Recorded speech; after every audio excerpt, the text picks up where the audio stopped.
Another year of anime film has come to a close, and with that comes my annual top 10 anime films released in the UK video. This year I've made some adjustments to how I approach the list, and now to feature onto the list you would need to have a widespread theatrical release in the UK, rather than a limited one-off screening like in the Scotland Loves Anime Film Festival or the BFI.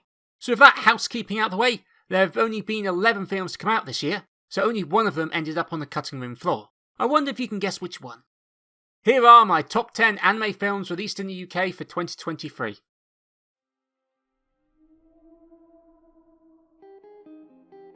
To start our countdown, we have the earliest film of 2023, The Scarlet Bond, which is a canon addition to the world of Slime Isekai, and is set after the end of Season 2, and that is a problem because of how comparatively overpowered Rimuru and co are at the end of Season 2, as that causes a significant portion of this film's runtime to feel like a waiting game for the Slime Kingdom to arrive, with the film hyping up the problems that are happening to the new characters, only for Rimuru to resolve the issue in under 10 minutes once he knows what the problem is.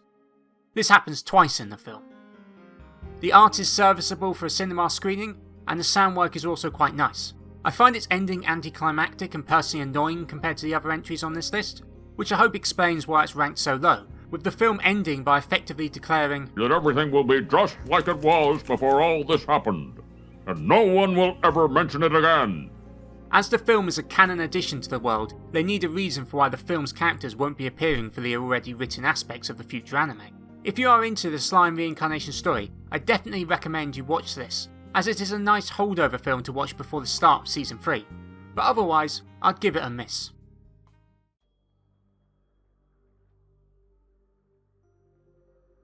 This film celebrates 10 years of the Psycho Pass anime, so you'd look a mighty fool if you had not watched any of the other Psycho Pass anime before watching it. Only an idiot would do that. So yeah, I went into this without watching any of the previous Psycho Pass anime. So from a blind person's point of view, how was the film? Honestly, I felt it was good. This is something I'll get out the way now, but none of the films this year are bad films. Unlike some others I could name.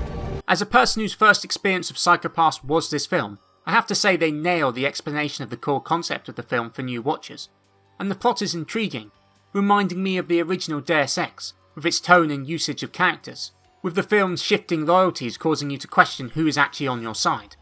The start and ending of the film for me are definitely the high points, with both making you think about the morality of AI and computers ruling over our actions. Why is it rated 9th though? Well, similar to the previous film, it just lacked that pizzazz that makes you think, wow, that was a great film, as it just feels like a longer version of a normal anime episode, with no epic animation shots or obvious improvement of animation that separates it out from the normal series, and makes you think, wow, they're really trying with this anime. After watching it, I had the same feeling if I had just watched a standard episode of weekly anime, rather than something designed to celebrate 10 years of the anime's existence. Which is good if you think they are going to be making another season or a movie, but not the feeling you want if this is meant to be the send-off for the series. And speaking of sending off a series,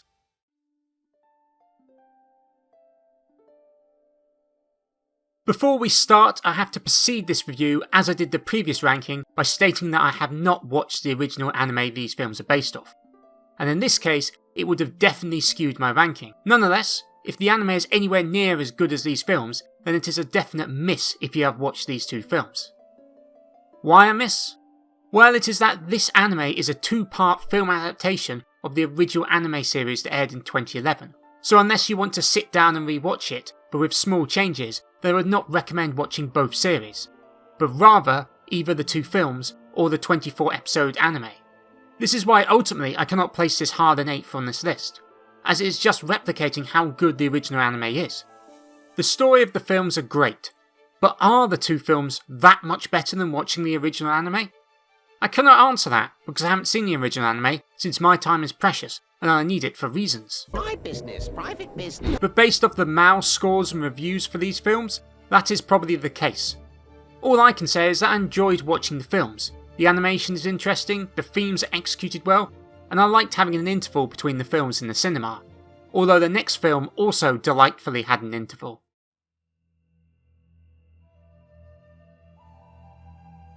Wait a minute! This is just the last 2 episodes of Season 2 of the anime, combined with the 1-hour first episode of Season 3. So it came out of cinema as a film, but even if it came out of the cinema, why is it ranked so high? Well, it is bloody gorgeous. The end of Season 2 features some of the best animation from Ufotable, along with an emotional demise for some of the more interesting villains in Demon Slayer. The final episodes of Season 2 in film form definitely would have made the top 10, and what put it over the top to 7th was a unique 1 hour episode. This 1 hour episode single-handedly ties up the end of Season 2, introduces the villains for the next season, recuperates the protagonists, and ends on a cliffhanger that made me desperate for the next episode. Which, for a cinema release designed to generate hype, is a home run. Since it is not a traditional film, I could not place it any higher. Also, because the other films on this list are just flat out better. But for an anime film, I preferred watching it on the big screen compared to the previous entries because it felt like a film, apart from the obvious credit breaks, which did give me time to go to the toilet, something which is lacking in Hollywood nowadays. The animation combined with the CG makes it one of the better animated films I've seen, but animation is not everything, as the next film demonstrates.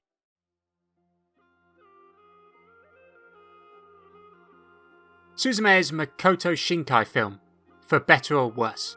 Why worse? Well, its rough story beats are exactly the same as both Weathering With You and Your Name, which can be summarised as this. A person meets another person of the opposite sex, who has something magical affecting them. They then use this power to try and improve their lives until one day something bad happens to the person who is affected by the magical power.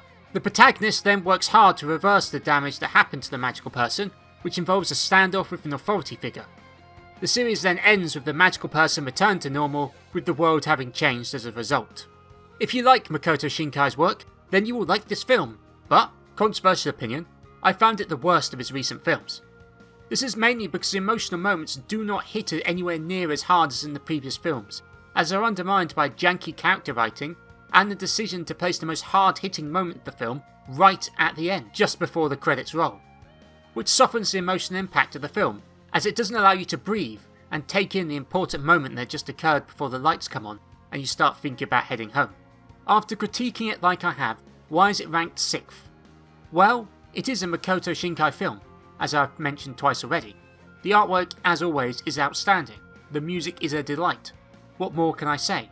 It is a film that you can recommend to people with no strings attached, as anyone can enjoy the film, unlike others on this list. But that does not mean personally it is a top 5 film for me.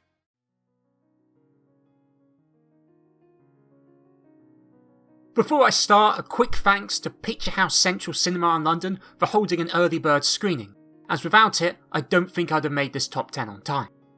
Boy and the Heron can be summed up as a beautiful mess. It is a film you need to rewatch a dozen times to grasp all the different themes and motives behind the film, as there are so many. Which causes the film to leave an impact on you after you leave the cinema, with you thinking about all the different plot threads and what it ultimately all means. That does not make it a bad film, but neither does it make it a good film, as the film feels like Hayao Miyazaki condensing all of his wandering thoughts and feelings that were inside his head, and then spewing them out onto a beautifully hand-drawn anime. Since it is still in the cinema, I'm not going to spoil the story, apart from it definitely could have done with another rewrite, to streamline some of the story elements in order to improve its pace and structure. But, if you like a wandering story, which seems to progress in no fixed direction, then this is a definite watch. And animation? Well, I suggest you watch another video about why the animation is great, as all I can do is list a bunch of adjectives about how beautiful it was, which would never do the film justice. As it officially started to air on Boxing Day in UK cinemas, I urge you to catch it in cinemas if you can.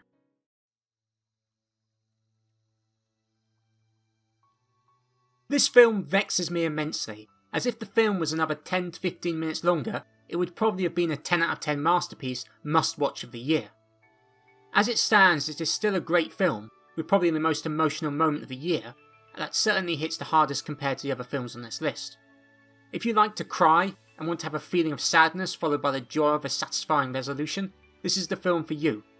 As after leaving the cinema, I felt such a profound sense of loss, sadness, fulfillment, that rather than immediately taking the train home, I headed on a long walk to clear my head.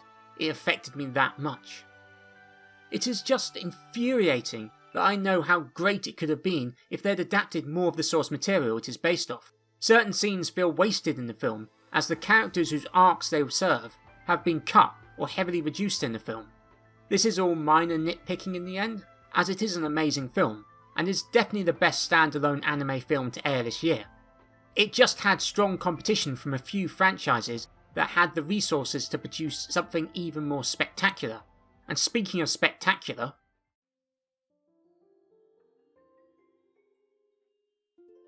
it is the end of Evangelion. Wait, not that end of Evangelion. This is the conclusion of the story of Evangelion, and by Lilith is it good. A final note in a swan song that started over 28 years ago, and ends with a film that encapsulates everything that was great with the series. It features giant mech battles, characters being depressed, and a general feeling of unease about what is going on. I know this film technically came out in 2021 on Amazon Prime, but All the Anime finally got the license for it and brought it to cinema this year, so it is counting. And for a film of this magnitude, a cinema release was a necessity. I don't know what more to say. Evangelion is such a great series with such intriguing characters and themes that it is definitely a series that sticks with you long after you've stopped watching. But this is the end of the story, and the ending it gives you is one of hope and excitement. It tells you to go out and live your life, not waste it lying on the sofa watching TV. The fact that this is the third best film of the year is a statement on how good the other two films are. If you think Evangelion deserved the number one spot, I beg you to watch the last two films. And speaking of the top two films,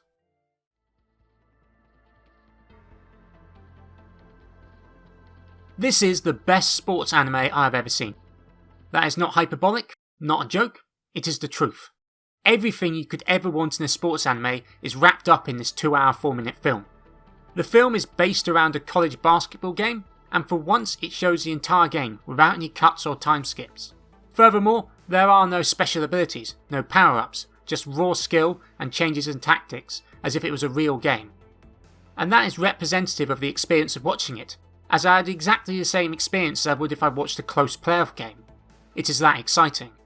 I know in my previous video I belittle sports anime because the outcome is already written, and the film focuses on one character, but this film makes me ignore that by simply displaying such a good example of a close sports match that I can only compare it to watching the Aguero goal in 2012. It brings me that much hype. If me, a person who's never watched the original Slam Dunk series, has such a hype reaction to it while watching it in cinema, then I can only imagine what a person who is intimate with the franchise like Shabes would think about it, and I have no doubt this would be his number one. But for me there is one other film that is better, and that is purely down to personal taste. If you have one iota of interest in this film, watch it. I haven't even covered Ryota's personal past, which beautifully flows through the film, tying everything together in a neat bow. Literally, the only criticism I have of the film is that the CGI background supporters look like they are beating off sometimes rather than cheering. And if you understand how fucking minor that issue is, you understand how great this film is. It's just a shame that it was released in the same year as the best film of this year. However, before we wrap up, there is time for the honourable mention, which this year is Jughead. It is a stop-motion claymation film from Tahiga Hori, who spent 7 years of his life making this 2-hour film. I'm a fan of Aardman Animations, who do Wallace and Gromit and Shaun the Sheep in the UK, so I felt that I had to give a Japanese claymation project a mention, as its atmosphere alone takes your breath away, with an expansive world and characters that leave you wanting more. It may not be anime, but damn is it not a spectacle to behold. And I would be amiss if I did not mention it in this ranking. With that out the way, on to the number one anime of this year, and there could only be one choice.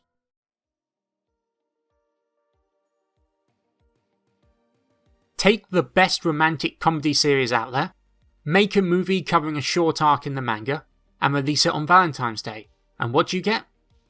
The best anime film of 2023. That is what you get.